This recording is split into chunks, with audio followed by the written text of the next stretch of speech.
Alright, so I usually don't say you should share my video, but you see this particular video, I want it to go far and wide so that the world will know what is happening. Now, this person on my screen, his name is Bodmas Prince Kemepade. He's a very influential person in the Niger Delta region. When I mean influential, very, very influential. His influence covers Port Harcourt, Bayelsa, because he stays in Bayelsa and he has a temple in Bayelsa. His influence covers Port Harcourt, Bayelsa, and Delta State. He's very influential down to politics, money. He's so influential that if he overrides the police, he overrides the civil defense, and nobody talks to him because of his money and his influence. So, as you can see, Apostle Bodmas Prince Kemepadi, chairman, Izon Cultural Heritage Center. He also has a temple. As you can see, his temple is called Temple of Woyin, his own cultural heritage. And he's also a member of the APC. Join the APC party membership so you know the kind of influence he has. His influence goes so deep. The police, he has influence in the police, he has influence in the military, he has influence with the civil defense. Now, this matter I'm about to put out there, they've all called me. A lot of people have called me that I should not talk about this. But I told them, I said, I know if you see evil like this, make I keep quiet. That means the blood of this boy where they involved could also cry on me. So I no go shut up. I will not shut up on this. Now, what happened? There is a boy. His name is Patrick Peresode. Now, Patrick Peresode has a deity, his ancestral deity that he serves. Now, Bodmas Kemepade is a temple. He has his own deity that he serves, and he also has a temple. He has a lot of youths under him because his influence is so big. He has money, he has the connection. A lot of youths, they answer to him. Now, this Patrick is like a rebel.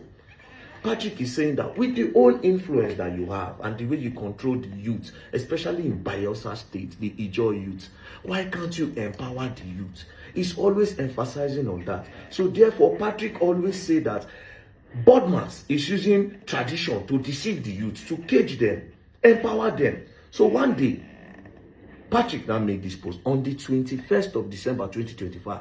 Patrick made this post where he said, I would like to test an AK-47 on you, Bodmas Prince Kemepade. If it doesn't penetrate, I'll give you 10 million naira cash. You see what he did here? Sarcasm. He was trying to say, okay, since you deceive all these youth with juju now, or since you claim, say, you get juju, you get jazz, or you do tradition, you get control, you get power, come make we test you with AK-47. Sarcastically, he made this post. Then after this post, he made another post on the 14th of January, 2026. He made this post.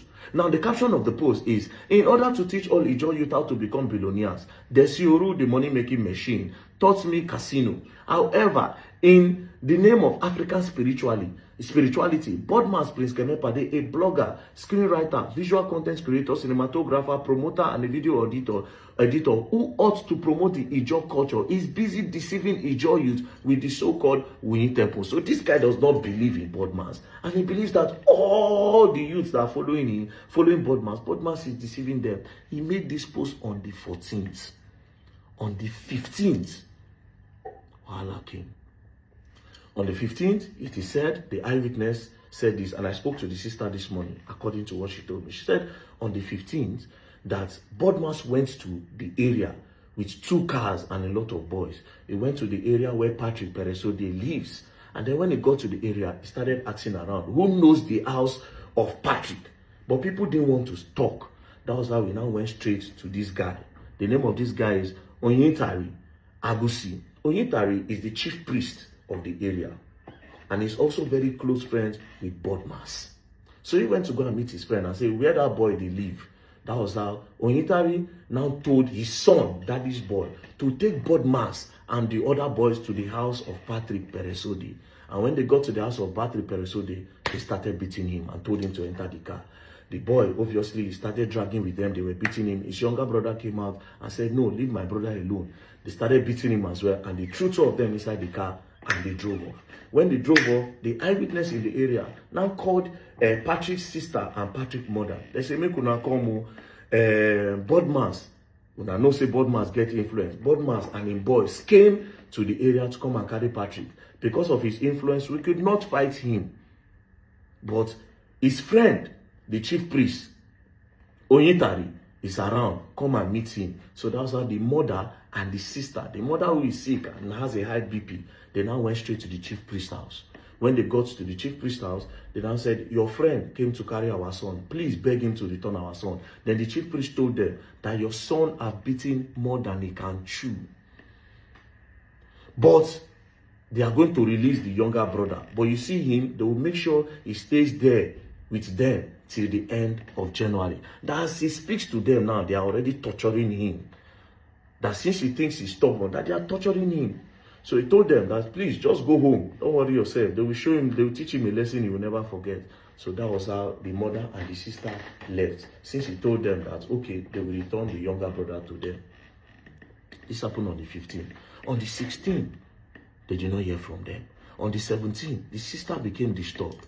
And the mother was also disturbed. So the sister told the mother that since you have BP, just wait in the house. Let me go and look for my brothers. So she started going to different police stations, from one police station to the other, to go and search for the boys, just in case they are locked up in the police station, and nobody told them. Then God so kind, she got to the police station close behind sports complex. It's called Poor Father in Bayelsa State. When she got there, she made entry, she wrote her name, she said this is the people she's looking for, she dropped her phone, and then they now called their names. God so kind, they now answered. Patrick and his younger brother. They brought them out, policemen were there. She now started asking the boy question with the Ijaw language. She asked him what happened, short bruises on his head and some funny injury. She now asked him what happened. The boy now said, well, it is because of the social media war that they have, you know. Then Bodmas and some boys came to the house. They now carried him and his younger brother to Bodmas's house. When they got to the house, they tied him, his hand to the back, and they tied his leg. They now used rod. They now hit his waist. They were now hitting his waist. They now used some side of cutlass. They were now hitting him. That even his head that is open, they used plank to hit him. So he explained all of this. The sister now said, okay, how are you feeling? He said he's not feeling good. They now returned him back to the station. Now, the sister now started making inquiries on how to get him out. You know, police, they were now giving her sign of Omonamonio. So she now went back to the area. People now told her that, see, that poor father, if you don't get money, you know if you release them, and they don't collect small money, make sure say you owe plenty money before you feel release them. She now went back to the IPO and said she needs to release them. They now said they will not be able to do anything because Bodmas is not around. That it is Bodmas that brought them. That Bodmas is not around. Now, the brother now also told her that it was during early hours of the 16th that Bodmas took them to the station. After he had tortured them, that was when he now took them to the station to go and drop them there. Anyways, so the lady went back to start looking for money. Eventually, on the 17th, she don't see money. On the 17th, she don't see money. On the 18th, she don't see money. On the 19th, somebody now gave her a loan of 100,000. But they still told her that this 100,000 naira will not be enough. While she was still going everywhere to look for money, on the 20th, at about 3:45 p.m., the IPO of the case now called her and said, where are you? She said she's not around. He said, come, anywhere you are, leave what you are doing, come and carry your brother. She said, yeah, okay, but I'm not around. I said, just send anybody or just come and carry your brother. So that was how she now rushed to the police station area. But one of their uncle have already gone to carry the boy. When they carried the boy was not standing properly. He could not talk. He know if he talk again, he was just looking at them like Mumu. So immediately, I don't want to miss it. Immediately, they rushed the boy to General Hospital Amasoma. When they got to General Hospital Amasoma, when the hospital saw the condition of the boy, they immediately referred them to Teaching Hospital Okolobri. When they got to Teaching Hospital Okolobri, they saw the way the things was going. The nurse, the doctor, they said, we know if you take care of this boy. They now told them that they should go to FMC Yonogwa.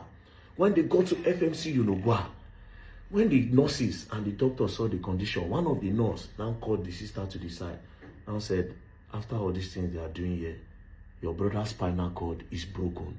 If you notice, even when we held his neck, it's only when we hold his neck that he stands. Immediately we take out his neck will just go back. His neck bones have also been broken.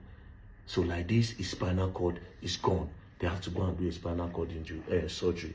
So when they told them that they need to go and do a spinal cord surgery, the lady said, spinal cord surgery is usually expensive. We did not know that it has gotten to this. It's expensive. They now said, I've given you the hint I want to give you. take this boy to UPTH Port Harcourt for the surgery. They were still running around trying to think, okay, what do they do? Now, in one of those days where they took them to the hospital, this is one of the scenes from the hospital.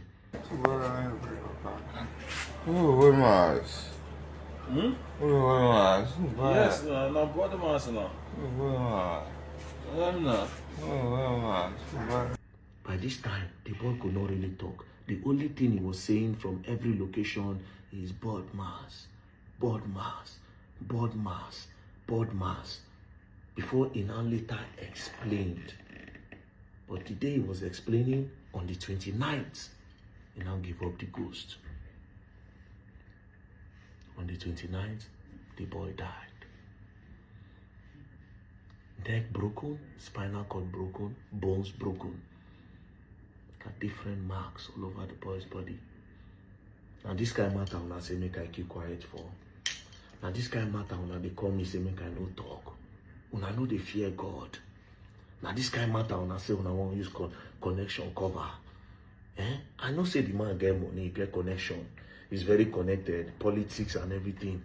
But anybody in this country, be it police, be it anybody, if you will collect money to keep quiet on this kind of matter, it will never be well with you and your generation. If you go collect money shut up for this kind of matter, it no go be well for you and your generation. Now this kind of matter, I won't shut up for. Now this is what I want to say. This is Nigeria. To the Ijaw youth, Bayelsa youth, this is Nigeria. Anything can happen. They fit silence the police. Yes, it happen. They fit silence the police. They fit silence them, they no go talk. But now, I will tell you this thing now. This is not a matter that you should move on from. Because if they can do this to Patrick Peresode, they can do it to you tomorrow. And now the way they want to cover this matter, now so they will still take cover on. If police say they won't stop that case, may they do their own way they want to. But for that land, this Bodman's guy, he know if you come that kind of place, can't stay again. Wanna no let them stay for there again.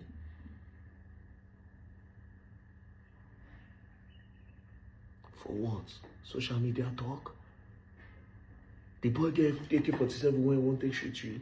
Because he say, make you come, make they test you. Nobody say, I go down. Then he said you are deceiving the youth. So what? Now you carry the boy, tie him like goats. Tie him leg, tie him hand. Use rod, they knock him for waist.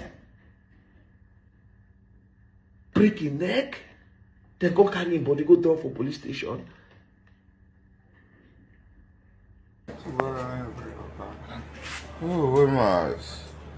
Yes, no, body mass now. To the Commissioner of Police, Bayelsa State, and to the Inspector General of Police, Kayode Egbetoku, it's possible that they will die this matter down, but we will expect justice. Because this is Nigeria. I don't even have confidence in you guys anymore, to be very honest. Anything is possible. But the one way we say, I go talk now. The Bayelsa youths, need that man no near that town again. This is how you make a statement. If you let this one go, they go down to another person tomorrow. They say the man don't run. Bodmas, Prince Kemepadi. They say he don't run now in the Delta State. Delta State, Ijaw youths. No one no let this man walk off on our side. You have to bring him to the doormat of justice. Make him face the law. Make him face the law.